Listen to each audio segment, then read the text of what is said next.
Now to one of the other important conversations in leadership.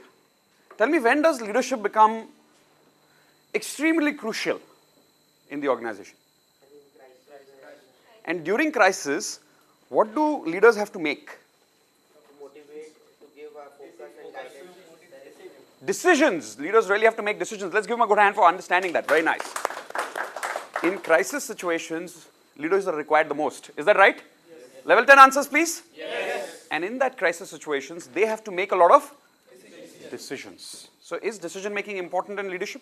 Yes. It is important. I have written recently a book which is published, which is known as The Power of Making Decisions Right. Would you repeat the name, please? Power of making decisions right. I haven't written the name as The Power of Making Decisions. I've rather made the name as The Power of Making Decisions. Right. Now, why didn't I write the name as The Power of Making Right Decisions? I could have also written The Power of Making Right Decisions. But that's not the name. The name is The Power of Making Decisions Right. The word right has come later, not earlier. Now, grammatically, if you understand, the statement has a lot of meaning. So why have I grammatically made a different statement? Instead of saying making right decisions, I have said making decisions right. Why? Can somebody explain? The right decision is from your perspective. It might not be right from someone else's perspective. Okay, brilliant. Right decision is more important other than making it right. So, what's your name again, sir? Neil Khan. Would you give Neil Khan a good hand, please? Very nice answer. In reality, is there any decision in the world which is the right or the wrong decision universally? No. Is there any decision which is universally right? Hello? No. Wrong? No. Right and wrong is very subjective. We can never have a right and a wrong decision. Do we agree? Yes. That's one perspective. The other perspective is that decisions on their own, are they ever right or wrong? On their own.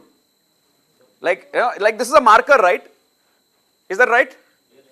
Do you ever have a ready-made right or a ready-made wrong decision? Which you can just pick up saying, this is the right decision, this is the wrong decision. Is there any such decision in the world? No. So actually, as far as I am concerned, grammatically it's wrong to say making right decisions. Because there is nothing called right decisions. And there is nothing called wrong decisions. You have to make decisions right. You have to make them right. They are not right. And they are not even wrong. You make them wrong also. That is the reason I named the book as The Power of Making Decisions Right. So the making is in double quotes. Yeah? So this is the first thing I wanted you to understand when we talk about decision making. Now there are 4 facts, very important facts, which you have to understand about decision making before we start learning about how to make decisions. Okay, the first fact is, you tell me, every decision has a cost. Is that true or is that false? All of you together, please. True. Are you sure? Yes, every decision has a cost, and there is no two ways about it. If you're going to have your food in the restaurant when you went above there, you will have to pay the cost for it. Is that right? Yes. I mean, you or Rajiv, whoever. But eventually the cost has to be paid. Is that right? Yes.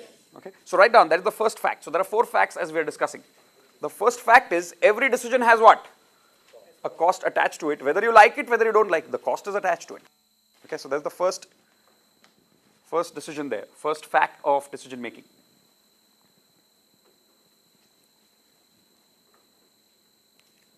All right. So everybody repeat together, what's the first fact of decision making? Whether we like it or not. So every decision has a cost attached to it, whether we like it or not. That's the first fact. Here's the second question for you, which will lead you to the second fact of decision making. Is the cost an option or is it a reality? Is the cost an option or reality? Level 10 answers, please. Reality. The cost is really a reality. It is not an option. So after you have taken the decision, now the cost cannot be avoided. It is a reality. It's like you jump from the top of this building, gravity will pull you down. That's the cost, and that is a reality. Yes or no? Yes. You can't say, chalo option hai, गिरना है कि नहीं गिरना है. कि लगनी है या नहीं लगनी है. एक बार गिर गए फिर लगना तो है ही है.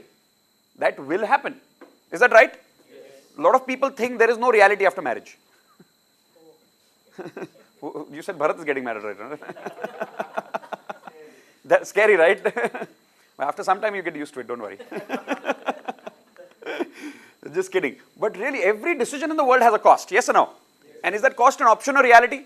Yes. So write that down. The second fact is, every decision, the first is every decision has a cost. The second is, The cost is not an option, it is a reality. Write that. The cost is not an option, it is a reality. We cannot avoid it. Okay? And then comes the third fact. There are two kinds of costs in the world. There are two kinds of, now since we are talking about costs, there are two kinds of costs. Can somebody explain what are the two kinds of costs in the world? Fixed and variable?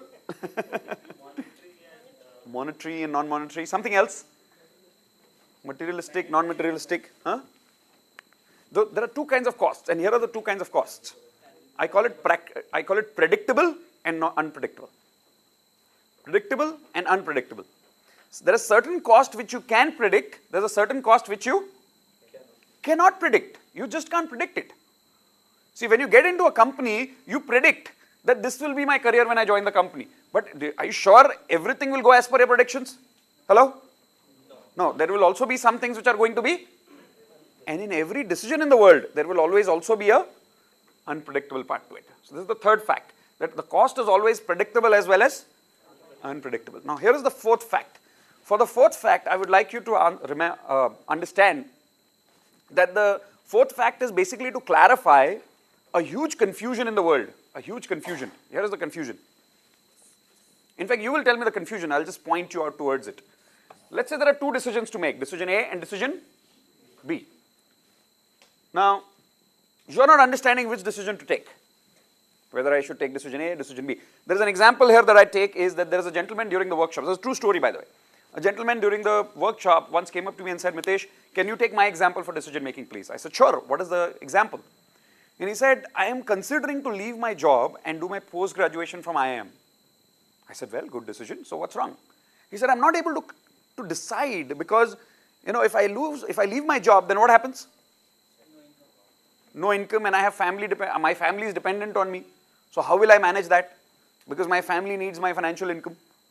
So then there is the job and then there is the education. These are the A and the B decisions. Do you see that clearly now? Hello? Yes. Okay, so he was confused. Now can you tell me what was he really confused about? I think it was the cost. So let me head you towards the real confusion. See, I told him, okay, let me help you with some suggestions. So I asked him to come here and I said, okay, let's do it this way. Forget about your job for some time, for a couple of years. Do your IIMs, trust me, it's a good decision. You know what he said? Guess what he said? He said, but what will happen to my family? You know, I've considered this option, but it doesn't seem like a good option because the problem is that then I won't have financial income and that will trouble my family. So I said, okay, good, I understand. Now, isn't it not a reasonable problem? Yes or no? Yes. It's a reasonable problem. So I said, no problem, let me give you another suggestion. The other suggestion I said was what? Forget about your IIM for some time. Continue doing your job. What did he say? But I want to do it. No, but I want to do my IIMs because, you know, then I won't have the kind of growth the other people will have, the added profile, the leverage of IIM, which my other colleagues have. You know, I won't have that leverage, so my growth won't be that fast. I said, oh, reasonable problem. Reasonable problem? Yes. Reasonable problem. So I said, okay, in that case, let me give you another suggestion. I said, do it this way. Do a correspondence MBA where it's a long distance. Have you all heard of it? Yes. Long distance, you can choose your examination dates also.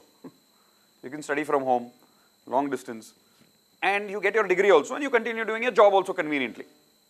Do you know what he says? बोलता है उसका कुछ value नहीं है, उसको करके कुछ फायदा ही नहीं. जो अहम में बात है वो correspondence में कहाँ है? Makes sense? Isn't that a reasonable problem? Yes? Hello? Reasonable problem? दिख तो रहा है reasonable problem. I said, doesn't matter, let me give you another suggestion. So I gave him a suggestion. I said, you know, in Pune, like Symbiosis has some, yeah, they have these MBAs which are also 1 year, and the good part is they're evening classes. So it's a full time, it's a proper full-time course, but you have to do it in the evenings after your job. So I gave him that suggestion. Guess what he says? He says, I know those details. But the problem is, अगर पूरा दिन काम करूँगा, शाम को पढ़ाई करूँगा, तो लाइफ कब जीऊँगा? Reasonable problem है यार. नहीं, reasonable problem है कि नहीं? Reasonable problem है. So I gave him a last suggestion. I said, can you see that window? कूद जाओ ऐसे.